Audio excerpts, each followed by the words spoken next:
وحده لا شريك له وأشهد أن محمدا عبده ورسوله صلى الله تعالى عليه وعلى آله وصحبه وسلم تسليما كثيرا يا أيها الذين آمنوا اتقوا الله حق تقاته ولا تموتن إلا وأنتم مسلمون يا أيها الناس اتقوا ربكم الذي خلقكم من نفس واحدة وخلق منها زوجها وبث منهما رجالا كثيرا ونساء واتقوا الله الذي تساءلون به والأرحام إن الله كان عليكم رقيبا يا أيها الذين آمنوا اتقوا الله وقولوا قولا سديدا يصلح لكم أعمالكم ويغفر لكم ذنوبكم ومن يطع الله ورسوله فقد فاز فوزا عظيما أما بعد فإن خير الحديث كتاب الله وخير الهدي هدي محمد صلى الله عليه وسلم وشر الأمور محدثاتها وكل محدثة بدعة وكل بدعة ضلالة وكل ضلالة في النار أعوذ بالله من الشيطان الرجيم بسم الله الرحمن الرحيم إنما يتقبل الله من المتقين মহান আল্লাহর সমস্ত প্রশংসা যে আল্লাহ পাক রব্বুল আলামিন আমাদেরকে সৃষ্টি করেছেন একমাত্র তাঁর ইবাদত বন্দেগীর জন্য। দরুদ ও সালাম নাযিল হোক প্রিয় নবী মুহাম্মদুর রাসূলুল্লাহ সাল্লাল্লাহু আলাইহি ওয়াসাল্লামের প্রতি, যিনি আল্লাহ পাকের ইবাদত বন্দেগী কেমন করে করতে হবে তার নিয়ম পদ্ধতি তরিকা সুন্দরভাবে আমাদেরকে শিখিয়ে দিয়েছেন। আল্লাহুম্মা সাল্লি আলাইহি আল্লাহুম্মা বারিক আলাইহি। আজকে আলোচনা করব আপনাদের সামনে এই অল্প সময়ে তাকওয়া সম্পর্কে। তাকওয়ার বিশেষ একটি দিক, তা হচ্ছে তাকওয়ার বহিঃপ্রকাশ কেমন করে হবে। আপনার মধ্যে তাকওয়া আছে, আপনি আল্লাহকে ভয় করেন, আপনি সংযত, এর প্রমাণ কি করে প্রকাশ পাবে যে আপনি মুত্তাকি পরহেজগার। আল্লাহ পাক রব্বুল আলামিন তাকওয়ার উপর অত্যন্ত বেশি গুরুত্ব আরোপ করেছেন। চিন্তা করে দেখতে পারেন যে নামাজের কথা, এত গুরুত্বপূর্ণ বিষয় নামাজ, যে নামাজ ছাড়া ইসলাম থাকতেই পারে না। যার নামাজ নেই তার দিন নেই।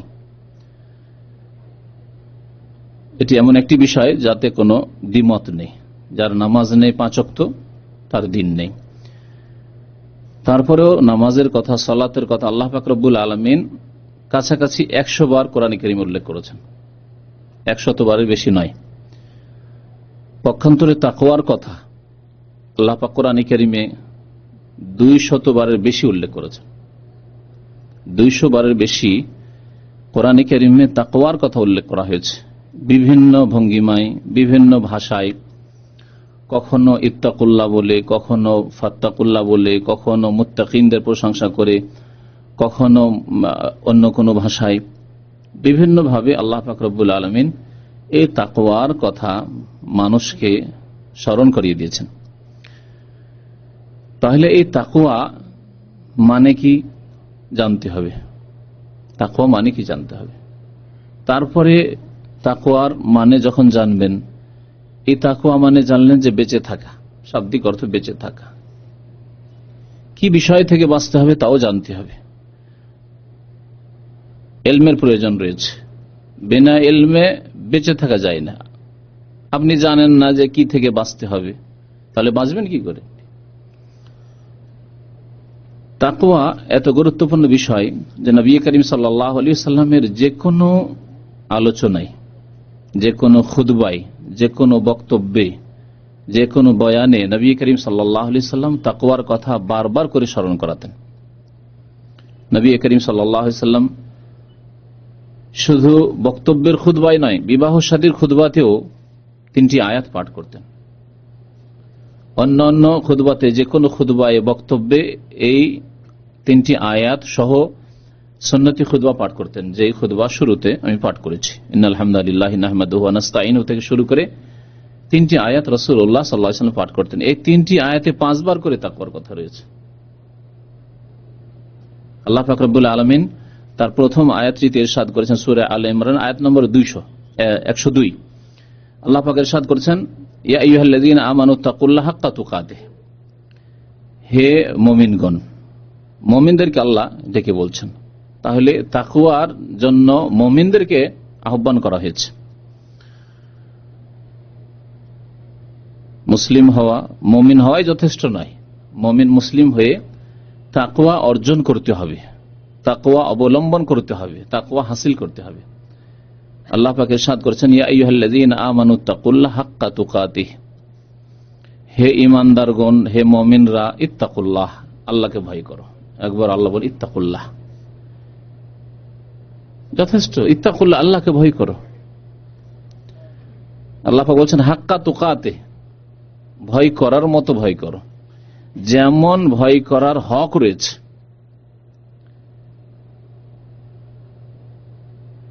এই তাকওয়া মানে কোরআনে কারীমের আয়াতগুলির বা হাদিসের অনুবাদ করতে গিয়ে বা তরজমা করতে গিয়ে, সেই কিতাবেই হোক আর বক্তব্যে হোক, আমরা ভয় করার অর্থ করে থাকি এবং এটি খুব প্রসিদ্ধ। কিন্তু তাকওয়া মানে শাব্দিক অর্থ ভয় করা নয়।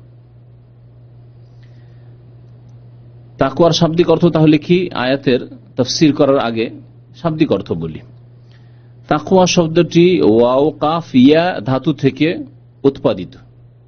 ওয়াকায়াতুন, ফিকার একটি কিতাব আছে হানাফি মাযহাব, ওয়াকায়া, আর ওর একটি আবার ভাষ্য আছে শারহে ওয়াকায়া। আলেম ফাজল আলিয়া মাদ্রাসায় পড়া হয়, কামি মাদ্রাসায় পড়া হয়। ওয়াকায়া মানে বেঁচে থাকা।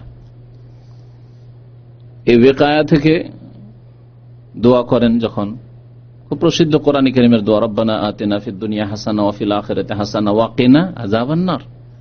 রব্বানা আতিনা ফিদ দুনিয়া হাসানা, হে আমাদের রব, আতিনা ফিদ দুনিয়া হাসানা, আমাদেরকে দুনিয়াতে কল্যাণ দান করো, ওয়া ফিল আখিরাতি হাসানা, এবং পরকালে কল্যাণ দান করো, ওয়া কিনা, এবং আমাদেরকে রক্ষা করো, আমাদেরকে বাঁচাও। ওয়া কিনা, কে মানে বাঁচাও, আর না মানে আমাদেরকে বাঁচাও, আমাদেরকে রক্ষা করো আযাবান নার, জাহান্নামের আযাব থেকে। তাহলে এখানে ওই ওয়াকায়া থেকে এই কেনা, আমাদেরকে বাঁচাও, আমাদেরকে রক্ষা করো। তাহলে এই ওয়াকায়া থেকে যখন তাকওয়া শব্দটি এসেছে, তো এর মানে হচ্ছে তাহলে বেঁচে থাকা, বেঁচে থাকা।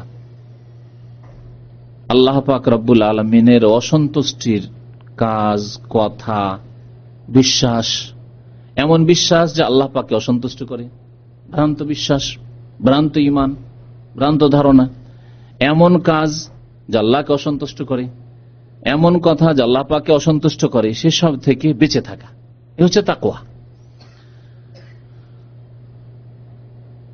আল্লাহ পাক যেসব আদেশ করেছেন সেসব পালন না করে আল্লাহকে অসন্তুষ্ট করা, তা থেকে বেঁচে থাকা। তার মানে ফরজ, ওয়াজিব, সুন্নত যা কিছু আদেশ হয়েছে আল্লাহ পাকের পক্ষ থেকে, তাঁর রাসূল সাল্লাল্লাহু আলাইহি ওয়াসাল্লামের পক্ষ থেকে, তা আদায় করা এবং আল্লাহ পাকের অসন্তুষ্টি থেকে এভাবে বেঁচে থাকা, আল্লাহ পাকের নাফরমানি, বিরুদ্ধাচরণ থেকে বেঁচে থাকা।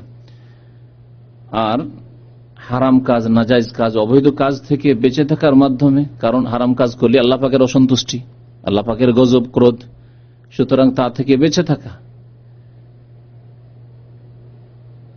তো এই তাকওয়া মানে হচ্ছে বেঁচে থাকা, বেঁচে থাকা।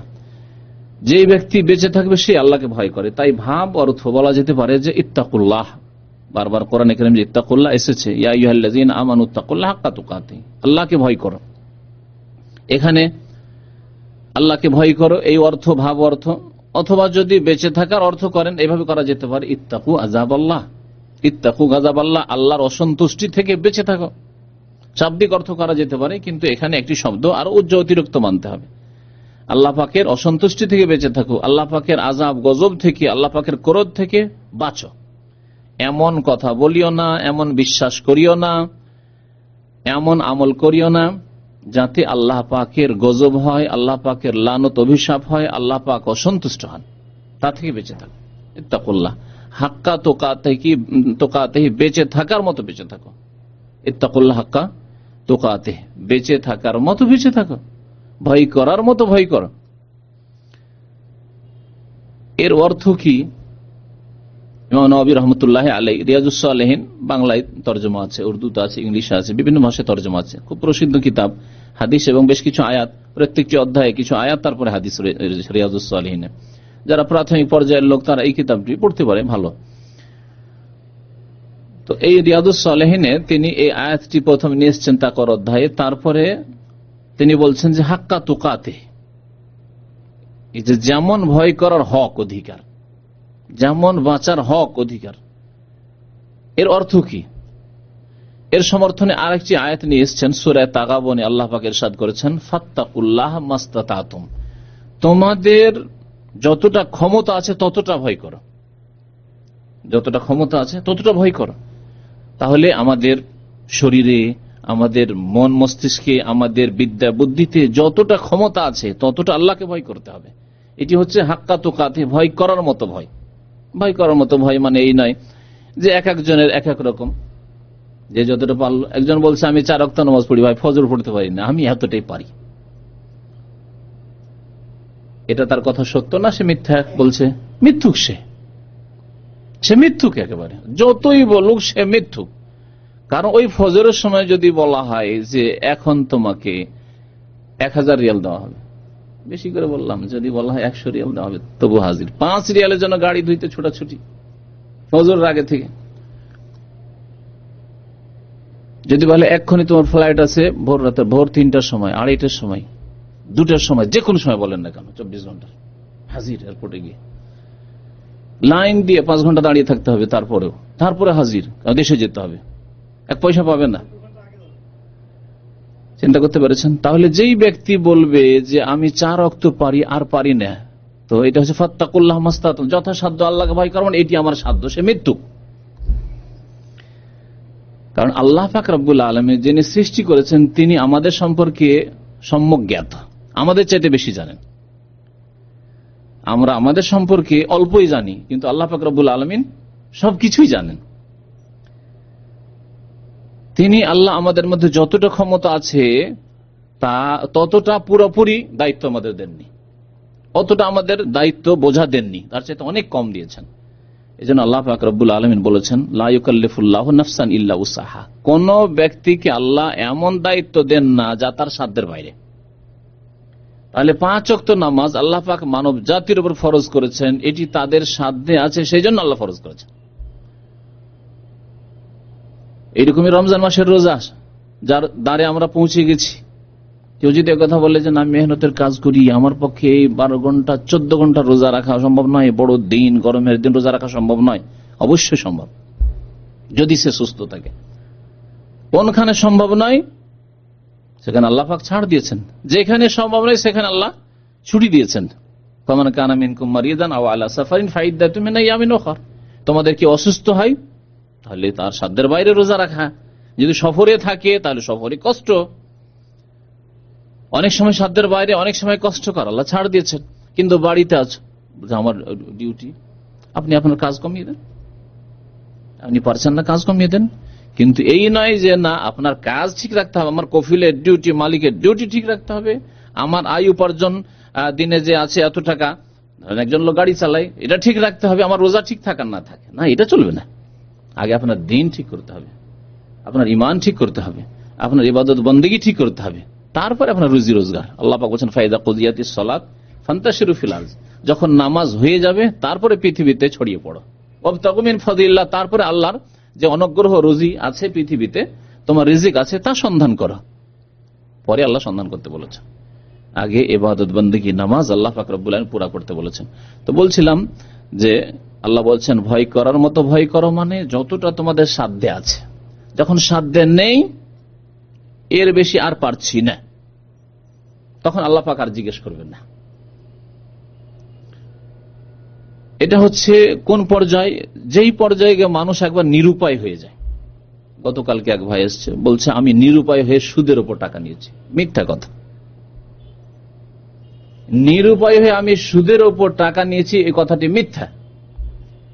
নিরুপায় শরীয়তে কাকে বলা হয়? যখন দেখা যায় যে আমি যদি এখন সুদের উপর টাকা না নিই, আমি যদি এখন শুকরের গোস্ত না খাই, এখন যদি মদ পান না করি, তাহলে আমি হয় পিপাসায় মরে যাব, খিদায় মরে যাব, আর না হলে আমাকে কেউ মেরে দেবে, জবাই করে দেবে, বাধ্য।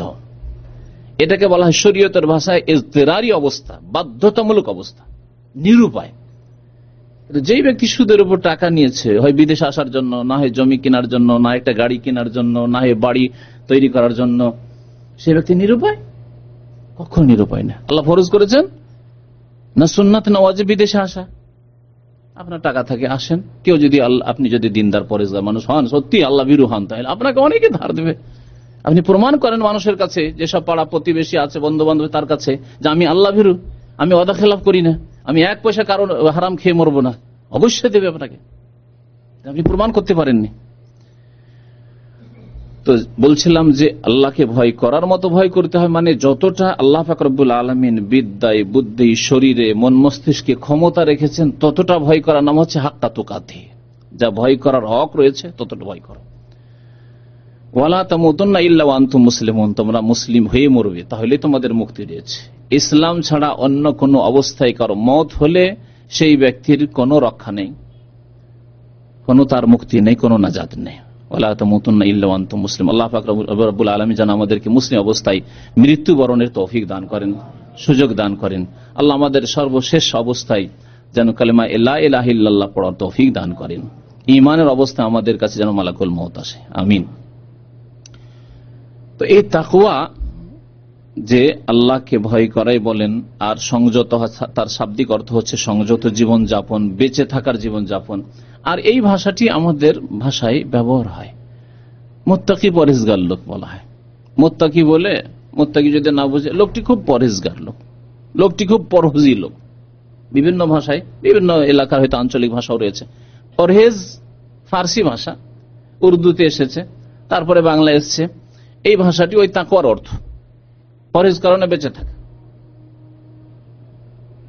যার পেটে গোলযোগ আছে, অসুবিধা আছে, সে খাওয়া বিভিন্ন খাবার, যেসব খাবার ক্ষতি করে তার পেটের জন্য, তা থেকে পরহেজ করে বলে, মানে বেঁচে থাকে। তো দিনের ক্ষেত্রে, ইসলামের ক্ষেত্রে সেই ব্যক্তি পরহেজগার যেই ব্যক্তি হারাম থেকে বেঁচে থাকে। এটি হচ্ছে খুব সংক্ষেপে কথা, কিন্তু এই তাকওয়া সম্পর্কে উলামায়ে কেরামদের অনেক কথা রয়েছে। তার মধ্যে একটি কথা দিয়ে হয়তো তাদের কথা শেষ করব, আর তারপরে অন্যদিকে যাব। আলী রাদিয়াল্লাহু তাআলা আনহু চতুর্থ খলিফা, নবী করিম সাল্লাল্লাহু আলাইহি সাল্লামের চাচাতো ভাই, আবার জামাই। তার একটি বক্তব্য রয়েছে তাকওয়া সম্পর্কে। তাকে একবার জিজ্ঞাসা করা হয় যে তাকওয়া আবার কি, তাকওয়া কাকে বলে? কারণ তাকওয়া সম্পর্কে কোরআনে কারিমে এতবার বলা হলেও অনেকেই তাকওয়া সম্পর্কে বুঝে না। আর প্রথম কথা, এই তাকওয়া বোঝাই ত্রুটি রয়েছে। আর যারা বুঝেও আবার অনেকেই, বরং অধিকাংশই তাকওয়ার প্রতি আমল করে না।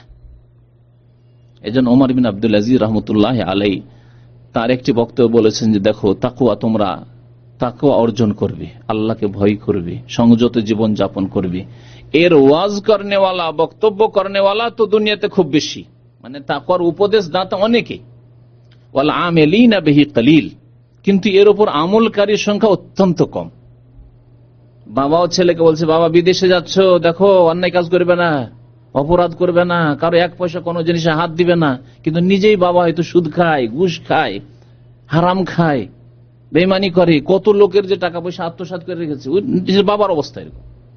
মা উপদেশ দিচ্ছে ছেলেকে যে বাবারে বিদেশে যাচ্ছিস তুই, হ্যাঁ বাইরে যাস তুই, দেখে শুনে এদিক ওদিক করবি না, তুই নামাজ ছাড়বি না, নামাজে কোনো গাফিলতি করবি, নিজেই গাফিল। অনেক মুরব্বীরা, বাবা মাই হোক বা অন্যরাই হোক, নেতা হোক, বুজুর্গরা হোক, এমনকি আলেম সমাজ হোক, তাকওয়ার বক্তব্য করে, কিন্তু যদি দেখা যায় তার জীবন, তো অধিকাংশের জীবন তাকওয়া থেকে খালি, অথবা তাকওয়ার ক্ষেত্রে ত্রুটি রয়েছে, খালি না হলেও, শূন্য না হলেও। ওমর বিন আব্দুল আজিজ রাহমাতুল্লাহি আলাইহি প্রখ্যাত খলিফা ছিলেন বনু উমাইয়াদের মধ্যে, তাকে খলিফা রাশিদ বলা হয়। অত্যন্ত আল্লাহওয়ালা এবং পরহেজগার, আল্লাহ পাক রব্বুল আলামিনের ওলি ছিলেন, এতে কোনো সন্দেহ নেই। তিনি বলছেন যে তাকওয়া এমন একটি বিষয় যে তার উপদেশদাতার সংখ্যা অনেক বেশি, কিন্তু আমলকারীর সংখ্যা দুনিয়াতে খুব কম। কখন বলেছেন? আজকে থেকে 1300 বছর আগে বলেছেন।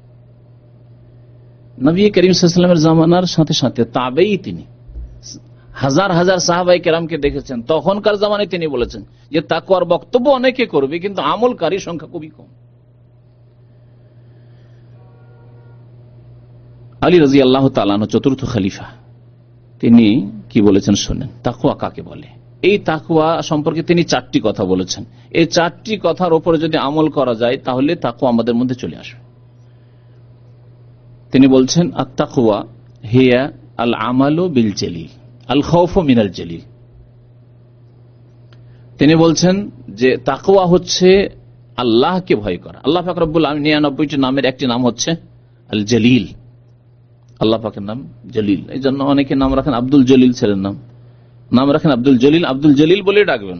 নাম রাখেন আব্দুল খালেক, আব্দুল খালেক বলে ডাকবেন। নাম রাখেন আব্দুল রাজ্জাক, আব্দুল রাজ্জাক বলে ডাকবেন। কিন্তু আমাদের দেশের মানুষ শিরকি তরিকায় নামটা ডাকে, শিরকি তরিকা। আব্দুল রাজ্জাককে রাজ্জাক ভাই, ও রাজ্জাক ভাই। রাজ্জাক তো রিজিক দাতা আল্লাহ, তো তোমার ভাই কি করে আল্লাহ হইতে পারে? খালেক তো সৃষ্টিকর্তা, তো খালেক ভাই কি করে হইতে পারে? আর যারা মডার্ন লোক, mister Khalek, mister Khalek, mister Khalek কি করে হইতে পারে? খালেক তো আল্লাহ পাক। কিন্তু আমাদের জেহালত, আমাদের সমাজের শিক্ষিত অশিক্ষিত লোকদের অজ্ঞতা। মিস্টার রহমান, আরে কারো নাম আব্দুর রহমান, কারো নাম মতিউর রহমান, কারো নাম আতাউর রহমান, না মিস্টার রহমান, রহমান মিয়া। শিরকি ডাকেট, শিরকি কথা। আল্লাহ পাকের নাম মানুষকে দিচ্ছেন। রহমান মানুষ হইতে পারে, রাজ্জাক মানুষ হইতে পারে, খালেক মানুষ হইতে পারে। ওই রকমের জলিল, আব্দুল জলিল বলবেন, নাম রাখবেন আব্দুল জলিল, আব্দুল জলিল বলবেন। আল খাউফ মিনাল জলিল, আল্লাহ পাক রব্বুল আলামিনকে ভয় করা হচ্ছে তাকওয়ার একটি দিক। যেই ব্যক্তির মধ্যে তাকওয়া আছে সে আল্লাহ পাককে ভয় করবে। যে ব্যক্তি আল্লাহকে ভয় করে সেই ব্যক্তি আল্লাহ পাক রব্বুল আলামিন নাফরমানি করবে না। আল্লাহ পাকের সামনে দাঁড়াতে হবে, জবাবদেহি করতে হবে, এর জন্য চিন্তাশীল হবে, চিন্তাশীল হবে। আপনি আগামীকালকে যদি ডিউটি না যান, ভালো করে জানেন যে আমার বসের সামনে আমাকে দাঁড়াইতে হবে, জবাবদেহি করতে হবে। জবাব না দিতে পারলে হঠাৎ এক্সিট লাগিয়ে দিতে পারে। সামান্য ছোট্ট কথাকে ভয় করছে, সামান্য ছোট্ট কথা কি আর করবে? খেয়ে তো নেবে না, মারবেও না, খুব বেশি হয়তো একটু বকাবকি করবে, আর এর বেশি করলে এক্সিট লাগাবে, আর কি করবে? তাতে কত ভয় যে আপনি পেরেশান থাকলেও মানসিক পেরেশানি, দৈহিক পেরেশানি, দুশ্চিন্তায় আছেন, রাত্রে ঘুমায়নি, তারপরে সকালে ডিউটিতে হাজির। দুনিয়ার ক্ষেত্রে আমরা খুব সহজ। আল খাউফ মিনাল জলিল, আল্লাহ পাককে ভয় করা। আল্লাহর সামনে দাঁড়াইতে হবে, জবাব দিতে হবে, আল্লাহ পাক জিজ্ঞাসা করবেন। আল্লাহ পাক রব্বুল পক্ষ থেকে ফেরেশতারা সব নোট করছেন আমার অবস্থা। আল খাউফ মিনাল জলিল, আল্লাহ পাককে ভয় করা।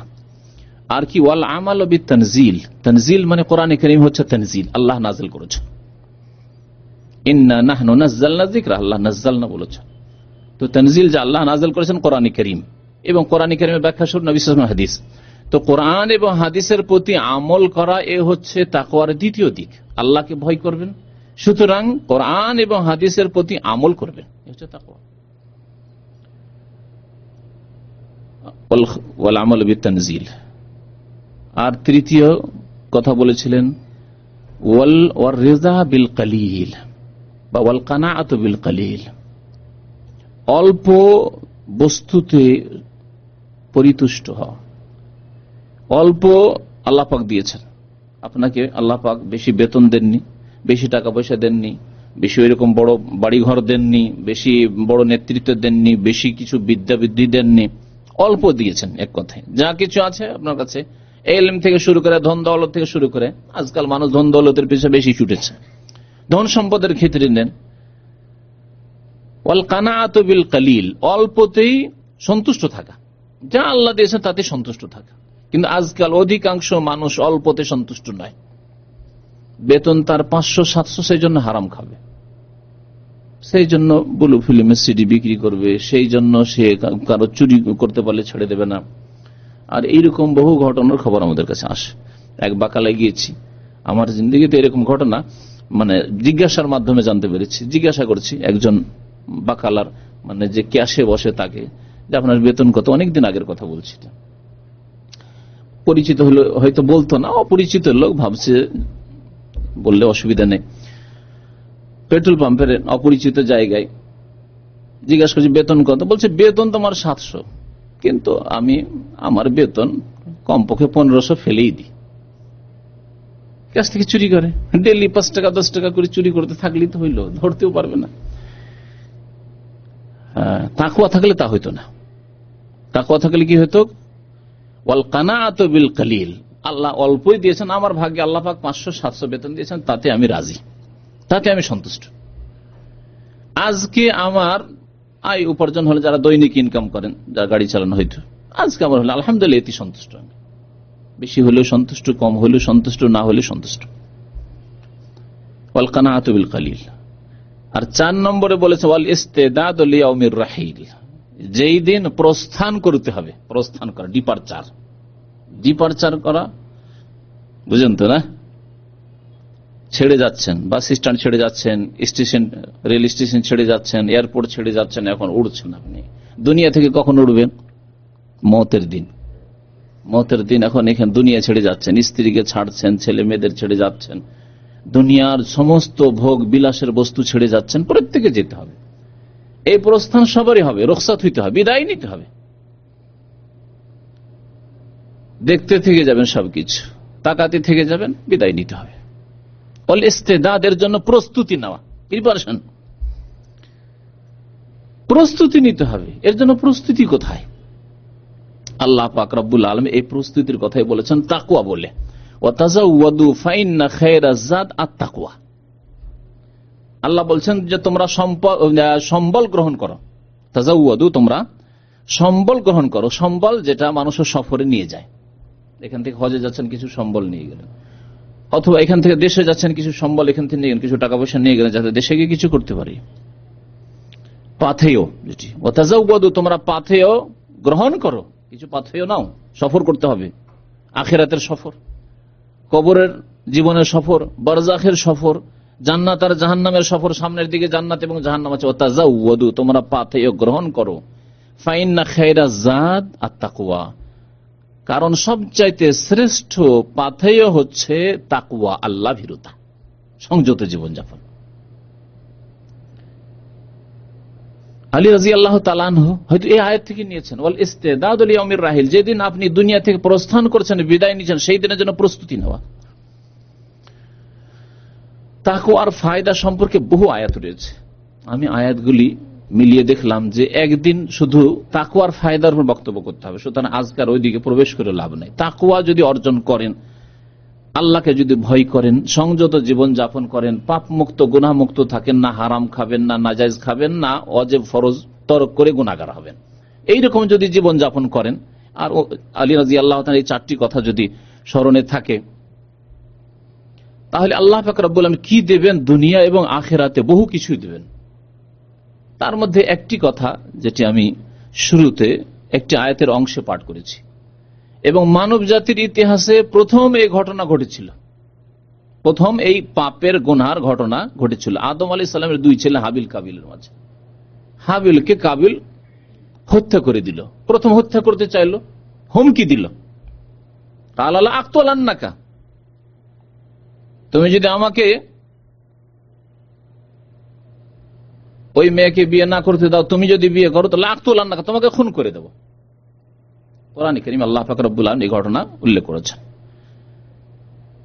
তখন হাবিল এই কথা বলেননি যে আমি কি কম নাকি তোমার চাইতে, আমি তোমাকে খুন করে দেব। আজকালকার জামানার মানুষ কি উত্তর দিত? আমার শরীর রক্ত মাংস নেই, আমার রাগ নেই, আমি কি কাপুরুষ, আমি বসে থাকবো? তুমি আমাকে খুন করতে চাইবে আর আমি বসে থাকবো? হাবিল কি জবাব দিচ্ছেন? এটি হচ্ছে আমাদের জন্য আদর্শ। কাবিল আমাদের জন্য আদর্শ নয়, ইবলিস আমাদের জন্য আদর্শ নয়। ইবলিস গুমরাহ করেছে কাবিলকে, আপনি কাবিলের অনুকরণ করবেন?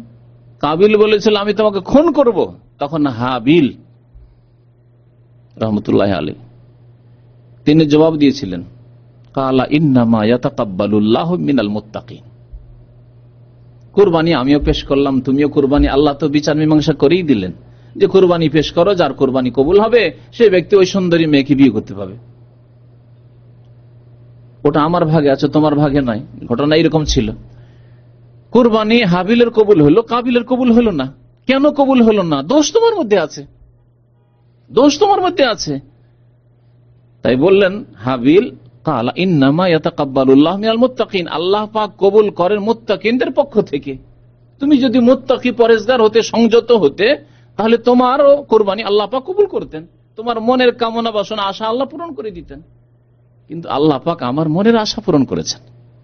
তাহলে বোঝা গেল যে কোনো ইবাদত বন্দি হোক আর আমল হোক আর মানুষের সাথে ভালো আচার আচরণ হোক, যে কোনো নেক আমল হোক না কেন, কবুল হওয়ার জন্য একটি মৌলিক বিষয় হচ্ছে যে তাকওয়া হইতে হবে অন্তরে।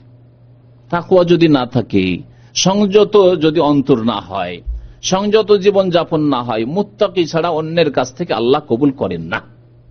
ইন্নামা দিয়ে আল্লাহ বলেছেন, ইন্নামা এর ভিন্ন অন্য কিছু নয়।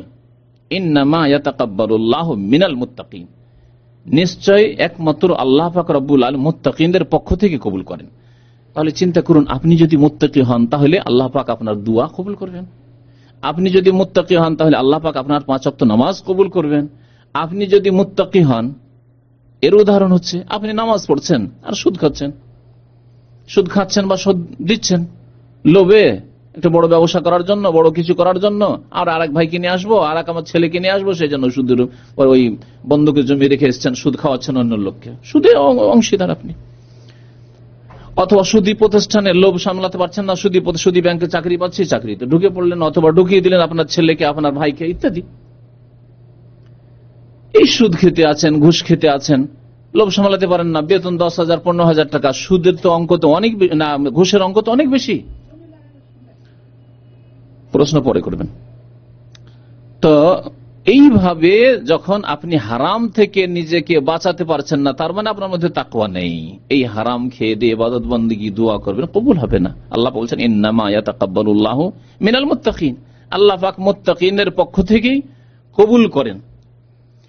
মুত্তাকি ছিলেন হাবিল, আল্লাহ পাক হাবিলের কুরবানি কবুল করলেন। মুত্তাকি ছিল না কাবিল, কাবিলের আল্লাহ পাক রব্বুল আলামিন কুরবানি কবুল করলেন না। ফায়দার দিকে যাচ্ছি না। এখন যেটা বাস্তবে আমাদের মধ্যে তাকওয়া হইতে হবে, এর বহিঃপ্রকাশ কি? আমরা কি করে বুঝবো যে আমার মধ্যে তাকওয়া কিছু আছে বা নেই, তাকওয়াতে ত্রুটি আছে? এর কিছু দৃষ্টান্ত তুলে ধরব। নবী করিম সাল্লাল্লাহু আলাইহি ওয়াসাল্লাম ইরশাদ করেছেন, ইন্নাল্লাহা লা ইয়ানজুরু ইলা সুওয়ারিকুম ওয়ালা ইলা আজসাদিকুম, নিশ্চয় আল্লাহ পাক রব্বুল আলামিন তোমাদের রূপ চেহারাও দেখেন না আর দেহ বডিও দেখেন না। ওয়ালাকিন ইয়ানজুরু ইলা কুলুবিকুম ওয়া আমালিকুম, আল্লাহ পাক কি দেখেন? তোমাদের অন্তর দেখেন এবং আমল দেখেন। অন্তর দেখেন এবং আমল দেখেন। আমরা মানুষ, যারা ভালো মানুষ, যেসব ভাইরা, তারা কি দেখতে পাবেন? দুটোর মধ্যে বাহ্যিক আমল দেখতে পাবেন, অন্তর দেখতে পাবেন না। আল্লাহ পাক রব্বুল আলামিন অন্তরে দেখেন, অন্তর্যামী যেহেতু, যে অন্তরের অবস্থা আপনার কেমন, অন্তরে আল্লাহর ভয় আছে, অন্তরে গুনাহ থেকে পাপ থেকে বেঁচে থাকার জন্য আগ্রহ আছে, সৎ ইচ্ছা আছে, এটি আল্লাহ পাক রব্বুল আলামিন দেখেন। মানুষ অন্তরে দেখতে পায় না, তবে মানুষ বাহ্যিক আমল দেখতে পায়। আল্লাহ পাক রব্বুল আলামিন বাহ্যিক আমলও দেখেন আর গোপনীয় আমলও দেখেন। বাড়ির মধ্যে আপনি হয়তো বাইরে গুনাহ করেন না, পাপ করেন না, দেখা যায় না বাজারে আপনাকে কোনো সময় ধূমপান করতে, দেখা যায় না আপনাকে নামাজ ছেড়ে রাস্তাঘাটে বসে থাকতে, দেখা যায় না অন্য কোনো অন্যায় কাজ করতে, বাহ্যিক কোনো অন্যায় কাজ দেখা যায় না। তাহলে মানুষের কাছে আপনি কিন্তু পরেজগার হয়ে গেছেন, জনসমাজে আপনি পরেজগার হয়ে গেছেন। কিন্তু আল্লাহ পাক রব্বুল আলামিনের কাছে পরেজগার হওয়ার জন্য অতিরিক্ত আপনার নির্জনতায়ও তাকওয়া লাগবে। ঘরের মধ্যে একা এক রুমে থাকেন, অথবা খালি রুম পেয়েছেন, নোংরা ফিল্ম ছবি দেখেন। ইন্টারনেটে আজকাল অধিকাংশ মানুষ, পরিসংখ্যান, অন্য দেশের পরিসংখ্যান বাদ দেন, দুনিয়ার মধ্যে সবচেয়ে ভালো দেশ, যেই দেশটির বেশিরভাগ, যদিও সংখ্যার হারে বলছি না, আমি বলছি অন্য দেশের তুলনায় এখানকার লোক, সৌদি আরবের লোক দ্বীনকে মজবুত করে অনেকটাই ধরে আছে। তাওহীদের ক্ষেত্রে, সুন্নতের ক্ষেত্রে, নামাজের ক্ষেত্রে, অন্য আমলের ক্ষেত্রে, ইবাদত বন্দেগীর ক্ষেত্রে, দান খায়রাতের ক্ষেত্রে। রমজান আসছে তাতে দেখতে পাবেন দেশে রমজান মাস থেকে আসে। আর এখানে দেখেন, হ্যাঁ, বিদাতের ক্ষেত্রে অন্য দেশ এগিয়ে আছে। শবে বরাত শুরু হবে, দেখবেন ধুমধামে করে। তারপরেও ইন্টারনেটের খবর শুনবেন, ইন্টারনেট যে ইউজ করে, যারা ইন্টারনেটে যারা প্রবেশ করে, তাদের অধিকাংশই যেগুলি খারাপ সাইট, যেগুলি নোংরা অশ্লীল সাইট, সেগুলি ভিজিট করে, সেগুলিতে ঢুকে নোংরা ছবি দেখে। ভালো কাজে ইন্টারনেট অস্ত্রের মতো, অস্ত্রের মতো। অস্ত্র দিয়ে আপনি পেঁয়াজ রসুন কাটতে পারেন আপনার চাকু দিয়ে, আবার মানুষ জবাই করেছে কেউ, মানুষ জবাই করেছে কেউ। ঠিক ইন্টারনেট ওই রকমই, কিন্তু ইন্টারনেটকে ওই চোর ডাকাতদের হাতে যেমন ব্যবহার হয় অস্ত্র, তেমন ব্যবহার হচ্ছে আজকালকার জামানায়। অধিকাংশ মানুষ, বিশেষ করে ইন্টারনেট ক্যাফেতে যারা বসছে, তাদের 80% বেশি অবৈধ দৃশ্য দেখছে, হারাম দৃশ্য দেখছে, ভালো কাজের জন্য ঢোকে না। ওইসব জায়গায় ভালো মানুষ, ভদ্র আল্লাহওয়ালা মানুষের বসার জায়গা আর থাকেনি। যদি এই দেশে এই অবস্থা হয়, তাহলে বাকি পৃথিবীর অবস্থা কি আছে আপনি চিন্তা করেন। তাকওয়া সম্পর্কে বলছিলাম যে আল্লাহ পাক রব্বুল আলামিন কি দেখতে চান? অন্তর দেখেন, অন্তর্যামী, আর আমল দেখেন, বাহ্যিক আমল দেখেন, আর গোপনীয় যে আমল করছেন তাও আল্লাহ পাক রব্বুল আলামিন দেখছেন। আলাম ইয়ালাম বিআন্নাল্লাহ ইয়ারা, মানুষ কি জানে না যে আল্লাহ পাক দেখছেন? তাকওয়ার বহিঃপ্রকাশ কিসে ঘটবে? প্রথম কথা, আপনার আকীদার ক্ষেত্রে, তাওহীদের ক্ষেত্রে, আল্লাহর একত্বের ক্ষেত্রে তাকওয়া থাকতে হবে, যাতে করে আপনার বিশ্বাসে, আকীদায়, আপনার তাওহীদে, আল্লাহ পাকের যে তাওহীদ প্রতিষ্ঠা, একত্ব প্রতিষ্ঠায় কোন রকমের শিরকের সামান্যতম সংমিশ্রণ না থাকে। এই হচ্ছে বেঁচে থাকা।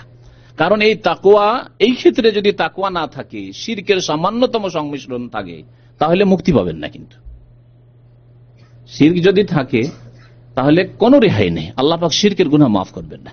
সুতরাং প্রথম তাকওয়া অর্জন করতে হবে আকীদা, বিশ্বাসের ক্ষেত্রে, তাওহীদের ক্ষেত্রে, আল্লাহর একত্বের ক্ষেত্রে। আল্লাহ পাক ইরশাদ করেছেন, আল্লাযীনা আমানু ওয়া লাম ইয়ালবিসু ঈমানাহুম বিযুলমিন উলাইকা লাহুমুল আমনু ওয়া হুম মুহতাদুন। যারা ঈমান নিয়ে এসেছে, আল্লাহ মুমিন বলে ছেড়ে দেননি। ওয়া লাম ইয়ালবিসু, নেগেটিভ আল্লাহ বলছেন, ওয়া লাম ইয়ালবিসু ঈমানাহুম বিযুলমিন, এবং তারা নিজের ঈমানের সাথে শিরকের সংমিশ্রণ ঘটায়নি। এই জুলম মানে হচ্ছে শিরক। নবী করিম সাল্লাল্লাহু আলাইহি ওয়াসাল্লাম হাদিস আছে যে আল্লাহ পাক বলেছেন, ইন্নাশ শিরকা লাযুলমুন আযীম। লোকমান হাকিম যখন ছেলেকে উপদেশ দিয়েছিল, তখন তিনি বলেছিলেন যে ইন্নাশ শিরকা লাযুলমুন আযীম, শিরক হচ্ছে সবচেয়ে বড় জুলম। এই জুলমের কথা আল্লাহ এখানে উল্লেখ করেছেন, আল্লাযীনা আমানু ওয়া লাম ইয়ালবিসু ঈমানাহুম বিযুলমিন, যারা ঈমান নিয়ে এসেছে আর তাদের ঈমানের সাথে জুলমের, অর্থাৎ সবচেয়ে বড় জুলম শিরক, শিরকের সংমিশ্রণ ঘটায়নি। বড় শিরক হোক আর ছোট শিরক হোক, প্রকাশ্য শিরক হোক আর গোপনীয় শিরক, এগুলি শিরকের প্রকরণ রয়েছে। আগে একটি কথা আরো বলেছি যে তাহলে যেই সব গুনাহ থেকে, যেসব পাপ থেকে, যেসব বস্তু থেকে বাঁচবেন সেগুলি জানতে হবে। অনেকে জানেন না যে শিরক বড় আর ছোট আবার কি হয়, প্রকাশ্য আর গোপনীয় শিরক কি হয়, কোনটি বড় শিরকে আকবার, যাতে ইসলাম থেকে বহিষ্কার হয়ে যায়। যারা শিরকের সংমিশ্রণ ঘটানো ঈমানের সাথে, তাদের জন্য নিরাপত্তা রয়েছে, আর তারাই হেদায়েত প্রাপ্ত, তারাই ইসলামের রাস্তায় রয়েছে, এবং তারা নিরাপদ আল্লাহর আযাব থেকে, গজব থেকে, আল্লাহর অভিশাপ থেকে, এবং তারা জান্নাতের রাস্তায় রয়েছে। আজকাল উপমহাদেশের অধিকাংশ মানুষের বাড়িতে তাবিজ ব্যবহার হয়। তাবিজ শিরক। বালা, পা কেটে গেলে আপনার ওই কড়ি দিয়ে বেঁধে রাখে, চুল দিয়ে বেঁধে রাখে না, এগুলি আছে। এইরকম বহু রকমের। আমাদের মা বোনেরা কি করে, উপমহাদেশের, যখন বাচ্চাকে নিয়ে বাইরে বেরোবে তখন একটা টিপ দিবে, কাজলের টিপ দিবে বাঁকা করে, হ্যাঁ, বাম দিকে না ডান দিকে দেয় আল্লাহ পাক তারাই জানে, বাঁকা করে টিপ দিবে। আর ধারণা কি, সৌন্দর্যের জন্য নয়, এটা বদনজর থেকে বাঁচিয়ে দিবে। এই তার কাজলের কালির টিপ কি করবে, বদনজর থেকে বাঁচিয়ে দেবে। রক্ষাকারী তাহলে কে? এই কালির টিপ। শিরক নয়, শিরক। তাকওয়া বাঁচতে হবে শিরক থেকে। মাশাআল্লাহ, মহিলা নামাজও পড়ে, রোজাও রাখে, কিন্তু মনে করে আমার ছেলেকে যদি রক্ষা করতে হয় বদনজর থেকে, কুদৃষ্টি লেগে যায়, অসুস্থ হয়ে যায়, যখন তখন বাইরে নিয়ে গেলে এই টিপ দিয়ে রেখেছে একটা বাঁকা করে, এই নিয়তে। শিরক। শিরক থেকে সে বাঁচলো না, সুতরাং জাহান্নামে চলে যাবে। ইন্নাহু মান ইউশরিক বিল্লাহি ফাকাদ হারামাল্লাহু আলাইহিল জান্নাহ। এরকম শিরক করলে জান্নাত হারাম হয়ে যাবে, জাহান্নামে যেতে হবে। তারপরে তাকওয়ার আরেকটি বহিঃপ্রকাশ হচ্ছে নবী করিম সাল্লাল্লাহু আলাইহি সাল্লামের আদর্শকে মজবুত করে ধারণ করা। যে ক্ষেত্রে আমরা তাকওয়ার কথা ভাবি না, তাকওয়া মানে সাধারণ মানুষের, যারাও সামান্য তাকওয়া বুঝি, তারা মনে করি যে সুদ না খাওয়া, ঘুষ না খাওয়া, কারো এক পয়সা বেমানি না করা, তাই না, কারো উপর জুলুম অত্যাচার না করা, কারো উপর বাড়াবাড়ি না করা, কাউকে গালি না দেওয়া, এগুলো হচ্ছে তাকওয়া। আমি বেঁচে আছি, এসব পাপ থেকে বেঁচে আছি। মাতা পিতার অবাধ্য না হওয়া, মাতা পিতাকে কষ্ট না দেওয়া, মাতা পিতার খরচ খরচা দেওয়া, ব্যাস তাকওয়া। কারো চুরি না করা, তাকওয়া। ঠিক আছে, এগুলো ক্ষেত্রে তাকওয়া। কিন্তু তাকওয়ার এক নম্বর বললাম শিরক থেকে তাকওয়া বেঁচে থাকা, 2 নম্বরে হচ্ছে নবী করিম সাল্লাল্লাহু আলাইহি ওয়াসাল্লামের আদর্শ, সুন্নাত, তরিকা ছাড়া অন্য কোন তরিকার দিকে না যাওয়া।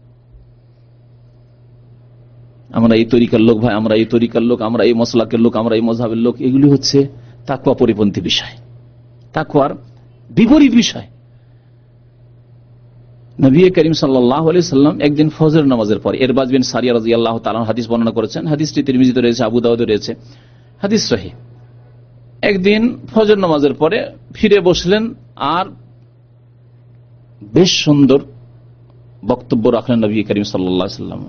সাহাবী বলছেন, ওয়াজানা রাসূলুল্লাহ সাল্লাল্লাহু আলাইহি ওয়াসাল্লাম মাউইযাতান বালিগাতান, অত্যন্ত সুন্দর বক্তব্য রাখলেন, খুতবা দিলেন। জারাফাত মিনহাল উয়ুন, মানুষ কান্না শুরু করে দিল। ওয়াজিলাত মিনহাল কুলুব, আর অন্তর আল্লাহর ভয়ে ভীত হয়ে পড়ল। তারপরে একজন সাহেব বললেন, ইয়া রাসূলুল্লাহ কান্নাহা মাউইযাতু মুআদ্দে, মনে হচ্ছে যে আপনি বিদায় ভাষণ দিলেন। বিদায় ভাষণে আবেগ থাকে আলাদা।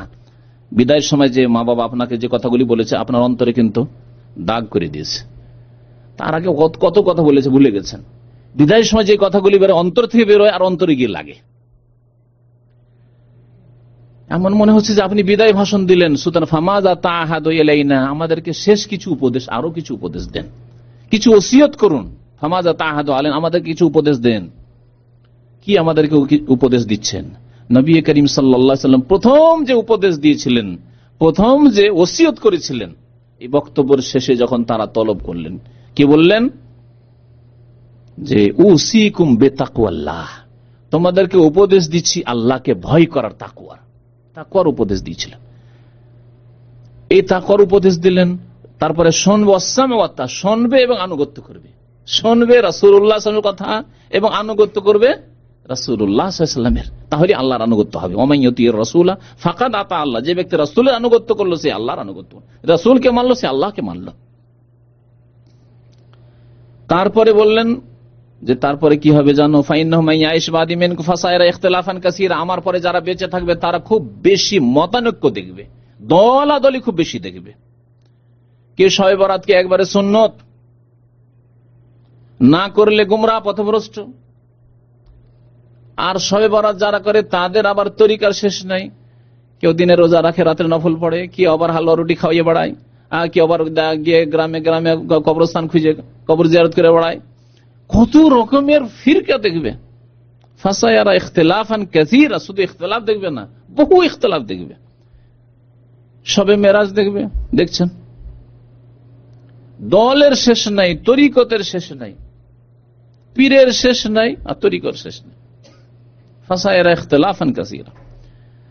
তাহলে তাকওয়া পরিপন্থী হচ্ছে ইখতিলাফ। তাই সতর্ক করছেন নবী সাল্লাল্লাহু আলাইহি ওয়াসাল্লাম, তাকওয়ার পরে সতর্ক করছেন। তারপরে বলছেন ফাআলাইকুম বিসুন্নতি ওয়া সুন্নাতিল খুলাফায়ে রাশিদিন আল মাহদিয়িন মিন বাদি, সুতরাং আমার আদর্শকে মজবুত করে ধরবে এবং আমার খোলাফায়ে রাশিদিন আবু বকর, ওমর, উসমান, আলী, চার খলিফা, যেহেতু তারা আমার তরিকার উপরে ছিলেন, তারা কিন্তু এদিক সেদিকে সামান্য সরেননি, সুতরাং তাদের আদর্শকে তোমরা মজবুত করে ধারণ করবে। ইয়াকুম ওয়া মুহদাসাতিল উমুর, সাবধান, বেঁচে থাকবে। এখানে বলা হচ্ছে বেঁচে থাকবে। ইয়াকুম মানে হচ্ছে ইত্তাকু আনফুসাকুম, তোমরা বেঁচে থাকবে। এখানেও তাকওয়ার কথা বলা হয়েছে, নতুন নতুন কাজ থেকে বেঁচে থাকবে। এখন মুসলিম উম্মার কি দায়িত্ব নয় যে শবে বরাত খোঁজ করা, যে নতুন কাজ না? নবী করিম সাল্লাল্লাহু আলাইহি ওয়াসাল্লামের তরিকা এর কোনো প্রমাণ আছে? নিঃসন্দেহে নতুন কাজ, নিঃসন্দেহে নতুন কাজ। এই হালুয়া রুটির ধুমধাম আর রাত্রি যাপন একবার লাইলাতুল কাদারের মতো, আর দলে দলে গিয়ে নফল পড়া, কবরস্থানকে আলোকিত করা, নতুন কাজ। এরকম বহু নতুন কাজে লিপ্ত হয়ে গেছে মুসলিম সমাজের অধিকাংশ মানুষ, বিশেষ করে উপমহাদেশের। ইয়াকুম মুহদাসাতিল, নতুন নতুন কাজ থেকে বেঁচে থাকো। ফাইন্না কুল্লা মুহদাসাতিন বিদআহ, কারণ প্রত্যেক নতুন কাজ যা ধর্মের নামে হয় তা হচ্ছে বিদআত, ওয়া কুল্লা বিদআতিন দালালা, প্রত্যেক বিদআত হচ্ছে গুমরাহি। তাহলে তাকওয়ার একটি বহিঃপ্রকাশ হচ্ছে যে আপনি খোঁজ করবেন যে নবী সাল্লাল্লাহু আলাইহি ওয়াসাল্লাম এই রাত্রে কিছু করেছেন, এই দিনে কিছু করেছেন না করেননি। গত সপ্তাহে বা তার আগে মনে হয় বলেছি, শুক্রবারে তো বিস্তারিত আলোচনা করেছি যে শাবান মাসে আমাদের করণীয় একমাত্র রোজা রাখা, অনির্দিষ্টভাবে শুরু থেকে যে কোনো দিনে রাখেন, শুরু থেকে 15 তারিখ পর্যন্ত রাখাই যথেষ্ট, বা 20 তারিখ পর্যন্ত, তারপরে শেষ দিকে না রাখাই উচিত, যাতে করে একটু আপনি বিরতি দেন নিজেকে, আর তারপরে প্রস্তুতি মানসিক দিক থেকে, দৈহিক দিক থেকে প্রস্তুতি রমজান মাসের ফরজ রোজা রাখার জন্য। কিন্তু বিশেষ করে শুধু শাবানের 15 তারিখের দিনে রোজা রাখা আর রাত্রে নফল পড়া, এই জাল কথা কোন সহিহ হাদিসে নেই। সুতরাং এই আমল বিদআত, আর এর উপর উপরন্ত যা কিছু আছে সবগুলি বিদআত। এই অনির্দিষ্ট রোজা রাখা ছাড়া এমন কোন আমল রাসূলুল্লাহ সাল্লাল্লাহু আলাইহি ওয়াসাল্লাম থেকে প্রমাণিত নয়। সুতরাং এই ক্ষেত্রেও তাকওয়া অর্জন করতে হবে। তাকওয়া মানে এই নয় যে শুধু দাড়ি না রাখার নাম, দাড়ি আছে আর বিদআত করে বেড়া, দাড়ি আছে আর এই দাড়ি নিয়ে গিয়ে মাজারে সিজদা করে, তাকওয়া? দাঁড়িয়ে আছে, মাথায় কপালে দাগ হয়ে গেছে নামাজ পড়ে, কিন্তু নবী সাল্লাল্লাহু আলাইহি ওয়াসাল্লামের তরিকার কথা বললে গায়ে জ্বালা হয়ে যায়। হাদিসের কথা বলে এরা প্রত্যেক ক্ষেত্রে দলিল চায়, এরা গায়ে জ্বালা। এটি এক শ্রেণীর লোকদের, তাদের এক শ্রেণী আলেমদের পর্যন্ত যদি বলা হয় যে দলিল বলেন, কোথায়? না, দলিল চাওয়া মানে ওয়াহাবিদের কাজ। ভারত, বাংলাদেশ, পাকিস্তানে বিদাতীদের কাছে দলিল চাওয়া মানে ওয়াহাবিদের লক্ষণ। দলিল চাইছে মানে ছেলে ওয়াহাবি হয়ে গেছে। ভালো কথা তো, যারা দলিল প্রমাণ চাইছে, আমি চাই নবী সাল্লাল্লাহু আলাইহি ওয়াসাল্লামের তরিকা, এটি হচ্ছে আমার তাকওয়া। আমি আল্লাহকে ভয় করে শুধু নবীর তরিকায় থাকবো। তাকওয়া যেমন আল্লাহর হকের ক্ষেত্রে, নবীর হকের ক্ষেত্রে বললাম, তেমন মাতা পিতার হকের ক্ষেত্রেও তাকওয়া হইতে হবে। মাতা পিতার হকের ক্ষেত্রেও তাকওয়া হইতে হবে, আল্লাহকে ভয় করতে হবে। আল্লাহকে ভয় করতে হয়। এমন নয় যে বিবাহ শাদী হয়ে গেছে সেই জন্য মায়ের হক, বাবার হক নষ্ট করে দেবেন। যতটা হক আল্লাহ ফরজ করেছেন, তাদের ভরণ পোষণ তাদের হক। আবার তাদের হক মানে এই নয় যে যা তারা চিন্তা করে বসে আছে যে যা কিছু আপনি ইনকাম 1000 রিয়াল বেতন সবকিছু তাদের ক্যাশে, তাদের অ্যাকাউন্টে পাঠিয়ে দেন। এটি আমাদের দেশের বাবা মায়ের ধারণা, কিন্তু অবৈধ ধারণা, নাজায়েজ ধারণা। আর এই ছেলে মজলুম, নিজের স্ত্রীকে নিয়ে কিছুই নেই তার কাছে, 5 বছর 10 বছর চাকরি করে সব টাকা পয়সা বাবা মায়ের অ্যাকাউন্টে পাঠিয়ে দিয়েছে, ওরা যা ইচ্ছা তাই খরচ করেছে, যেইভাবে ইচ্ছা। দেশে গিয়ে দেখে কিছু নেই আমার নামে, খালি। আর অসন্তুষ্ট বাবা মা, দিয়েও সন্তুষ্ট করা গেল না। না,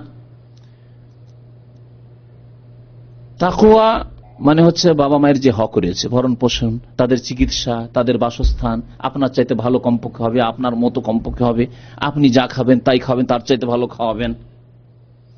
এ হচ্ছে তাকওয়া। তো মাতা পিতার হকের ক্ষেত্রে ও বান্দার হকের ক্ষেত্রে, আর বান্দার মধ্যে সবচেয়ে বড় হক আল্লাহ পাকের হকের পরে মানুষের হকের মধ্যে মাতা পিতার হক, তাদের হকের ক্ষেত্রে তাকওয়া হইতে হবে। স্ত্রীর ক্ষেত্রে নবী করিম সাল্লাল্লাহু আলাইহি ওয়াসাল্লাম বলেছেন বহিঃপ্রকাশ। আপনি বেশ ভালো মানুষ মনে হচ্ছে, বাহ্যিক নামাজে ভালো, মাশাআল্লাহ দাঁড়িয়েতেও ভালো, কিন্তু স্ত্রীকে কষ্ট দেন আপনি। স্ত্রীকে খুশি করা এটি একটি নেকির, বড় নেকির কাজ। নবী করিম সাল্লাল্লাহু আলাইহি ওয়াসাল্লাম যদি এই কথা বলেন যে কোনো মুসলিমের অন্তরকে খুশি করা হচ্ছে সাদাকা, যে কোনো মুসলিম যাকে চেনেন না তার অন্তরকে যদি একটু খুশি করে দেন, হাসি মুখে মিলেন, সালাম আলাইকুম, কেমন আছেন, এটি যদি সাদাকা হয়, তাহলে আপনার স্ত্রীকে যদি বাড়িতে গিয়ে খুশি করে দেন, তাহলে কত বড় সাদাকা হবে। আপনার সাদকার হকদার আপনার স্ত্রী বেশি নয়, আপনার মাতা পিতার পরে আপনার স্ত্রী, আপনার ছেলে মেয়ে। কিন্তু এক শ্রেণীর লোকেরা মনে করে যে না, একবার দারোগা পুলিশ সেজে যেতে হয়, বাড়িতে ঢুকলে একবার দারোগা পুলিশের মতো গরম মেজাজ, কখনো না, কোন রকম কনসিডার নেই। তাকওয়া পরিপন্থী। তাকওয়া হচ্ছে তাদের ক্ষেত্রে, আল্লাহ পাকের রাসূল সাল্লাল্লাহু আলাইহি ওয়াসাল্লাম বলেছেন যে তাকওয়া অর্জন করো। বিবাহ শাদীর ক্ষেত্রে নবী সাল্লাল্লাহু আলাইহি ওয়াসাল্লাম এই 3টি আয়াত কেন পড়তেন? যাতে 5 বার করে তাকওয়ার কথা রয়েছে। ওয়াত্তাকুল্লাহাল্লাযী তাসাআলুনা বিহি ওয়াল আরহাম ইন্নাল্লাহা কানা আলাইকুম রাকিবা। ইয়া আইয়ুহাল্লাযীনা আমানুত্তাকুল্লাহা হাক্কা তুকাতিহি ইয়া আইয়ুহাল্লাযীনা আমানুত্তাকুল্লাহা কুলু কাওলান সাদীদা। এই আয়াতগুলি কেন পাঠ করতেন? স্মরণ করিয়ে দেওয়া হচ্ছে ওই বরকে, বরের সামনে আয়াতগুলি তেলাওয়াত করে আল্লাহকে ভয় করবে। এই মেয়েটি আল্লাহ যদি আদেশ না করতো তোমার বাড়ি কখনো যেত না। আল্লাহ যদি আদেশ না হইতো তো বাবা মায়ের ছত্র ছায়া মানুষ এসে কত আদর যত্ন, তোমার বাড়ি কখনো যেত না। অপরিচিত মানুষ কেন যেত? আল্লাহর আদেশ সেই জন্য যাচ্ছে। সুতরাং এর ক্ষেত্রে ভয় করবে। ইত্তাকুল্লাহ ফি নিসাইকুম, নবী সাল্লাল্লাহু আলাইহি ওয়াসাল্লাম বলেছেন তোমরা তোমাদের বিবিদের সম্পর্কে আল্লাহকে ভয় করবে।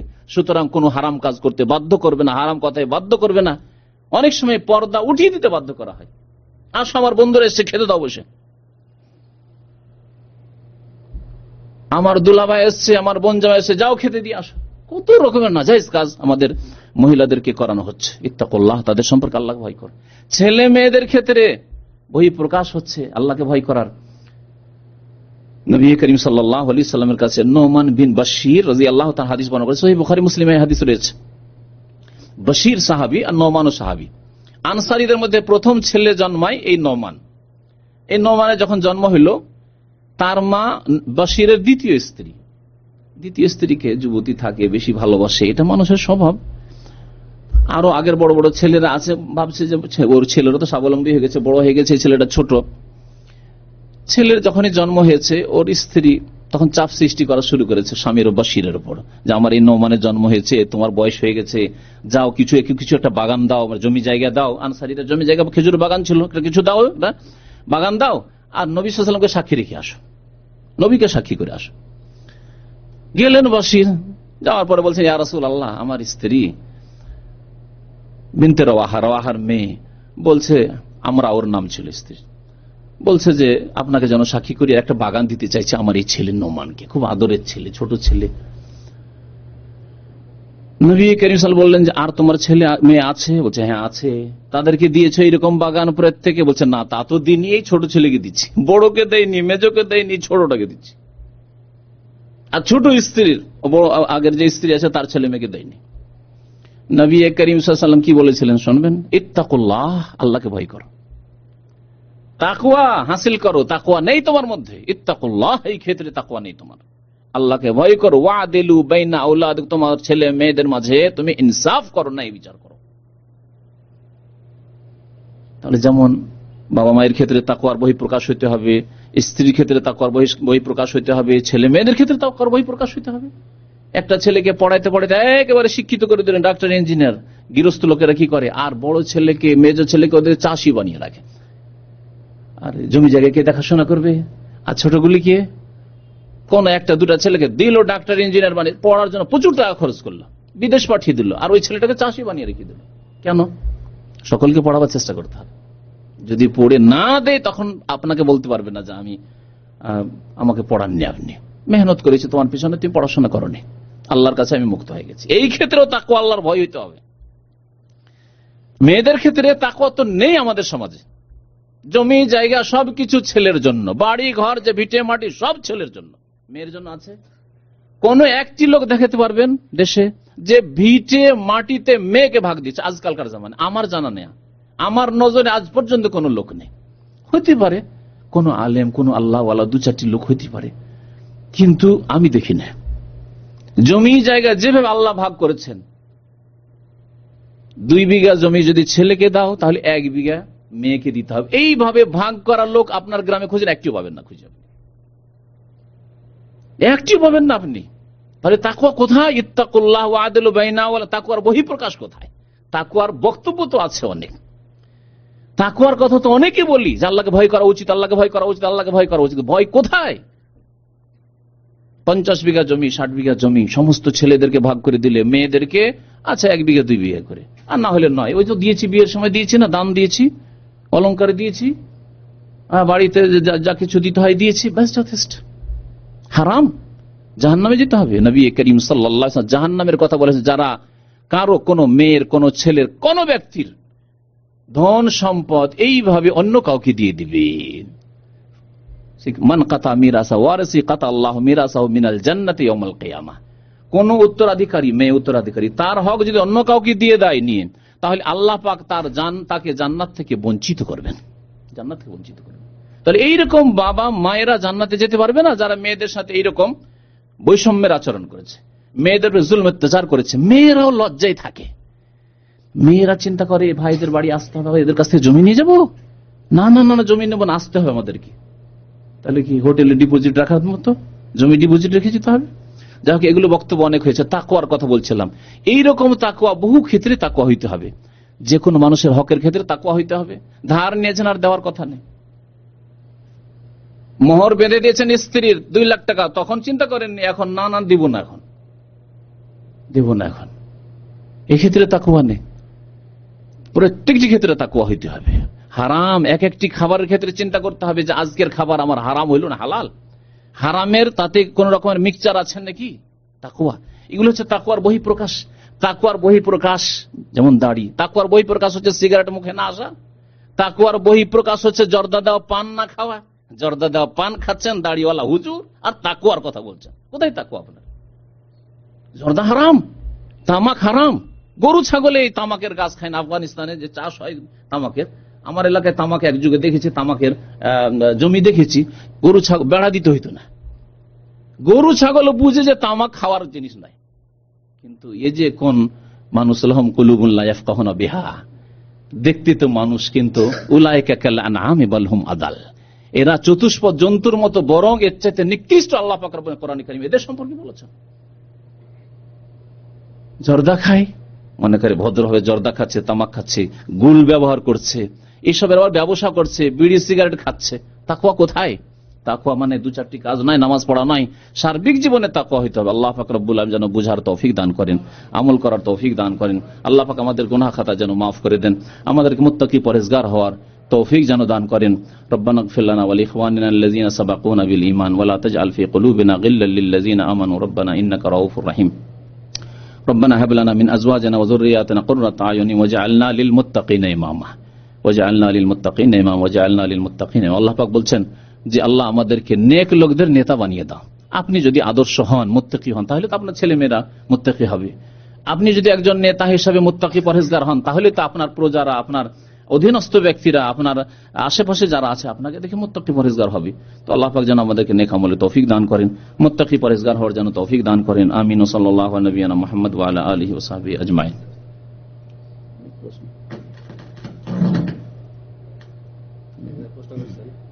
এক ব্যক্তি বিয়েতে শ্বশুর থেকে যৌতুক না নেওয়ায় তার মা রাগ করে।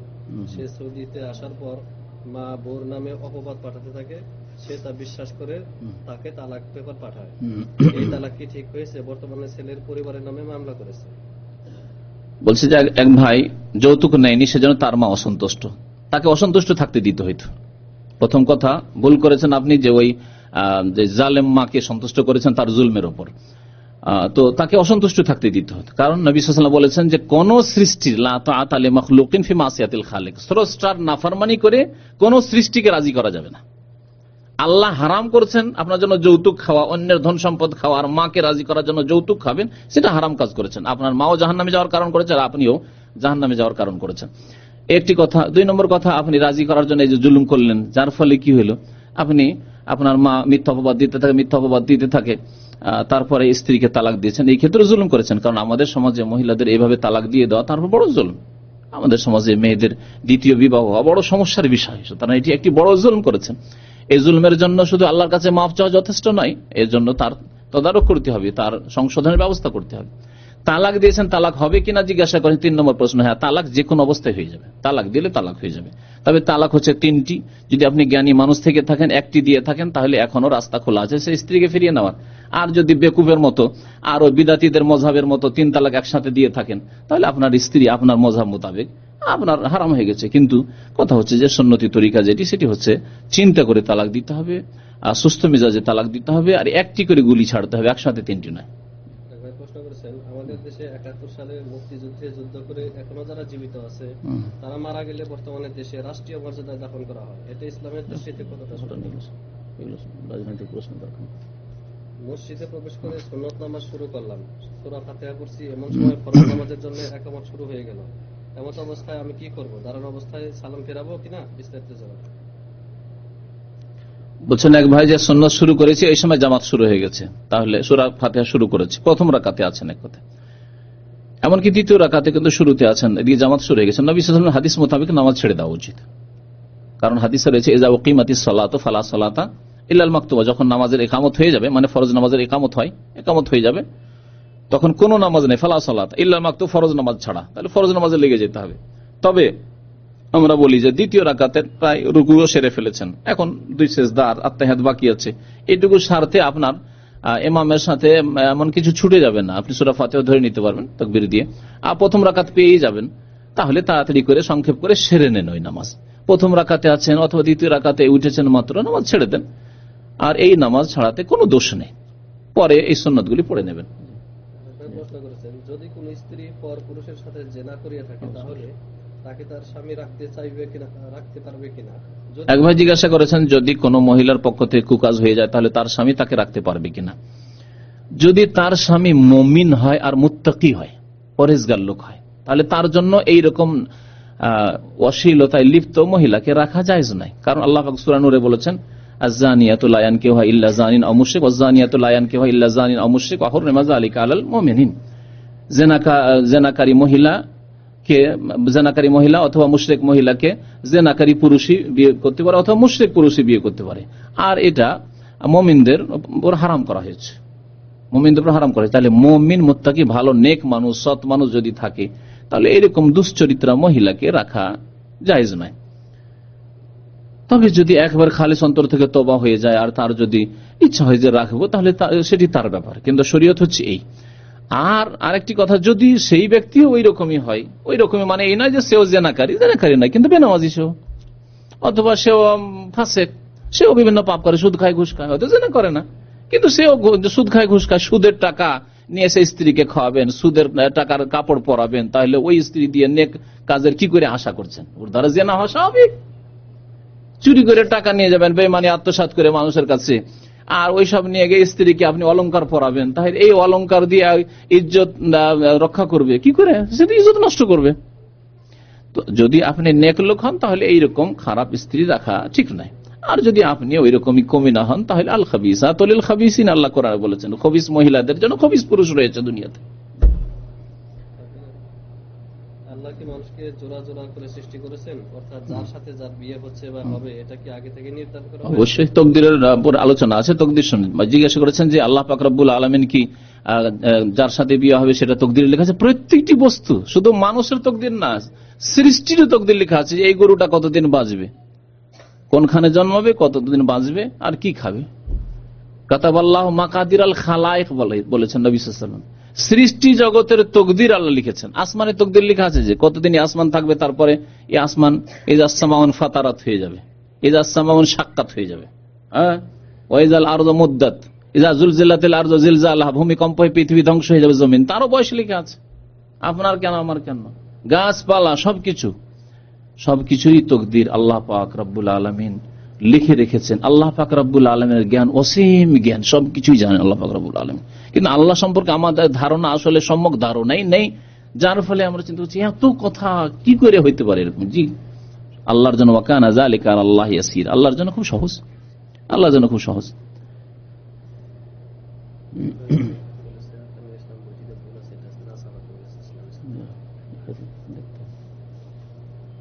বলেছেন আমি সহিহ বুখারী হাদিসের প্রথম খণ্ড কিনেছি, তাতে মেরাজের বিস্তারিত ঘটনা আছে।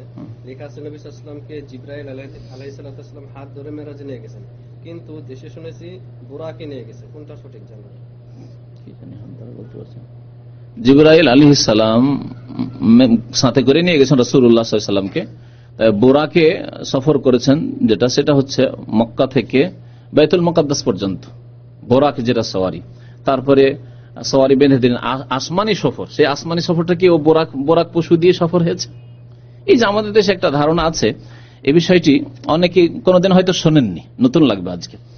বোরাক বলা হয়েছে যে একটা ধাপ ফেলতো, হ্যাঁ, যত দূর নজর যায়, এইরকম ভাবে সেই বোরাক দেখতে কেমন, ঘোড়ার চাইতে একটু ছোট আর খচ্চর চাইতে একটু বড়, হাদিস আছে।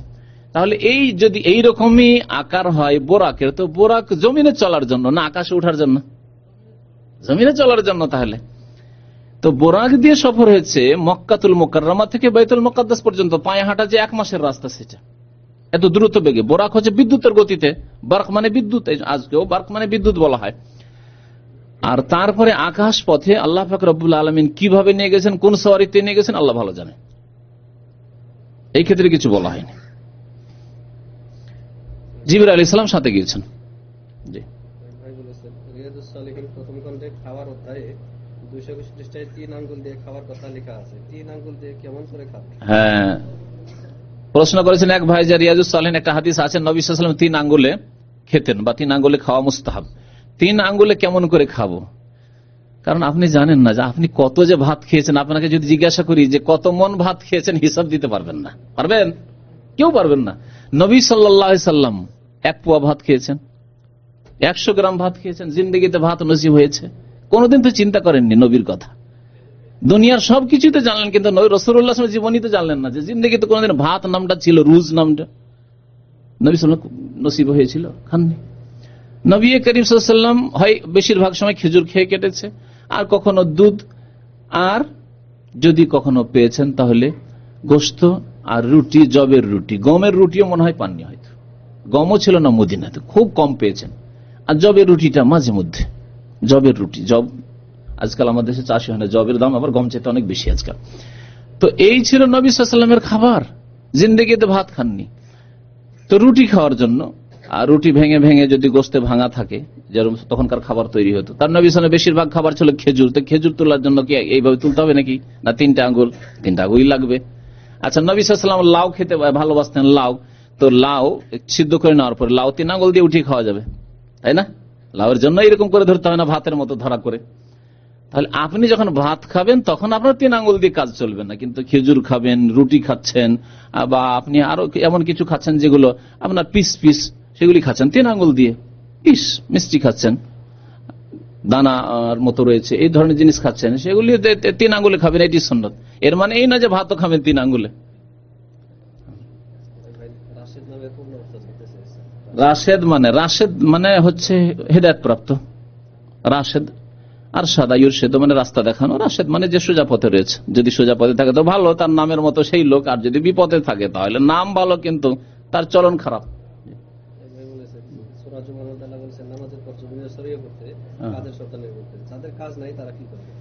যাদের কাজ নেই নামাজের পরে যে জমিনে ছড়িয়ে পড়তে বলা হয়েছে, তার মানে এটা জরুরি না, এটা হচ্ছে বৈধতা।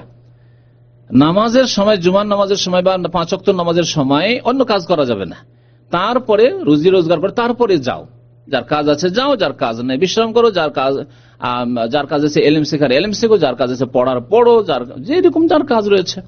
কেউ পড়াশোনা করছে, কেউ শুনছে, কেউ মেহনত করছে, কেউ রাস্তাঘাটে চলছে, কেউ বিক্রি করছে, কেউ খরিদ করছে। যেহেতু আয়াতের প্রেক্ষাপট ছিল ব্যবসা বাণিজ্য, লোকজন বিক্রি করার জন্য এসছে, এখন কেনা বেচা চলবে না। কেনা বেচা কখন করবে? নামাজ শেষ হওয়ার পরে।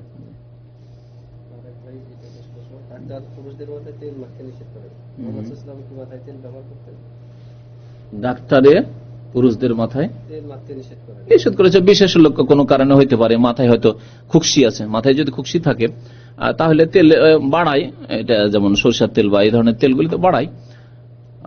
আমি অনেকদিন তেল ব্যবহার করি না আসলে, কিন্তু তেল ব্যবহার করলে জায়েজ, আসল হচ্ছে যে জায়েজ, না জায়েজের কিছু কারণ নেই। তবে যদি কারোর জন্য ক্ষতি করে তাহলে সে ব্যবহার করবে। অনেকের সাবান ক্ষতি করবে না, সে যার জন্য যেটা ক্ষতি করে সেটা সে ব্যবহার করবে না।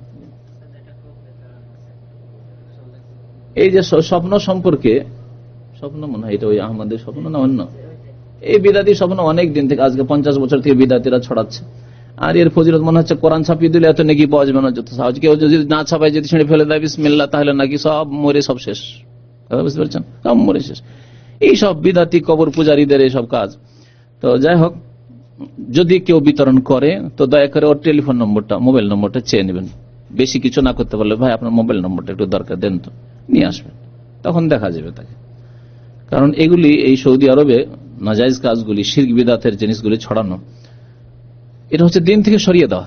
যদি বলেন যে এই পেপারটা এত ফজিলত যে 10 কপি যদি আপনি ছাপিয়ে দিতে পারেন তো আপনার কোটি কোটি টাকা হয়ে যাবে, আপনি সুখী হয়ে যাবেন, আর একজন লোক বিশ্বাস করেনি সেই জন্য সবকিছু সর্বনাশ হয়ে সব হালাক হয়েছে 1 সপ্তাহের মধ্যে, এটা লেখা আছে, তাহলে আর বাংলাদেশে গরিব থাকতো না, কেউ ইন্ডিয়াতে কেউ গরিব থাকতো না, পাকিস্তানে গরিব থাকতো না। অথচ এই দেশগুলি বেশি গরিব, যত যেই দেশে শিরক বিদআত সেই দেশ বেশি গরিব। মিশরে আর তাহলে অভাব থাকতো না। এইসব দেশ, বিদাতি দেশগুলি বেশি গরিব কেন? তাহলে এত যদি ফজিলত এগুলো জেনেছেন হবে, তাহলে বিদাতি দেশগুলো এত গরিব কেন? তো কথা হচ্ছে যে এগুলি ভ্রান্ত ধারণা, শিরকি ধারণা। আল্লাহ পাকের কালাম কোরআনে কারীম ছাপিয়ে দিও তো এই নিশ্চয়তা দেওয়া হয়নি যে কোরআন যদি কেউ 10 কপি বিতরণ করে দেয় তো আল্লাহকে ধনী করে দিবে। কোরআনের মূল্য আল্লাহ ধন দিয়ে দেবেন না, ওর চাইতে বড় মূল্য আল্লাহ পাক জান্নাতে রেখেছেন, এবং দুনিয়াতে আল্লাহ পাক অন্য কিছু দিবেন, বা হইতে পারে আল্লাহ পাক ধন দৌলত দিতে পারেন, কিন্তু এই নিশ্চয়তা নেই যে যেই ব্যক্তি কোরআনে 1000 কপি 100 কপি দিয়ে দিবে তাকে আল্লাহ ধনী করে দিবেন। তাহলে এই সব পেপারটা ছাপিয়ে দিলে আবার ধনী হয়ে যাওয়া, এটি কোন শরীয়ত হলো? এগুলো হচ্ছে দিন ইসলাম থেকে সরিয়ে দেওয়া। যারা এই বিশ্বাস করবে তারা একটা ইসলামী বক্তব্য ক্যাসেট দুরিয়াল দিয়ে কিনে দেবে কাউকে, ওটাতে কোনোদিন ফজিলত শুনিনি যে একটা ক্যাসেট একটা সিডি যদি কাউকে দাও তাহলে তুমি বড় লোক হয়ে যাবে। কিন্তু এই পেপার যদি কাউকে দাও যাতে হেদায়েত নেই, যাতে শিরক আর কুপুরি ভরা আছে, সেটা দিলে একেবারে বড় লোক হয়ে যাবে। তাহলে এটা করবে, আর দিনের কাজ কেউ করবে না, দিনের খাতে কেউ খরচ করবে না, কেউ মসজিদ মাদ্রাসা বানাবে না। দিন থেকে সরিয়ে দেওয়ার, ইসলাম থেকে সরিয়ে দেওয়ার এগুলি ষড়যন্ত্র। সাল্লাল্লাহু আলাইহি ওয়া সাল্লাম মুহাম্মদ ওয়া আলা আলিহি ওয়া সাহবিহি আজমাইন।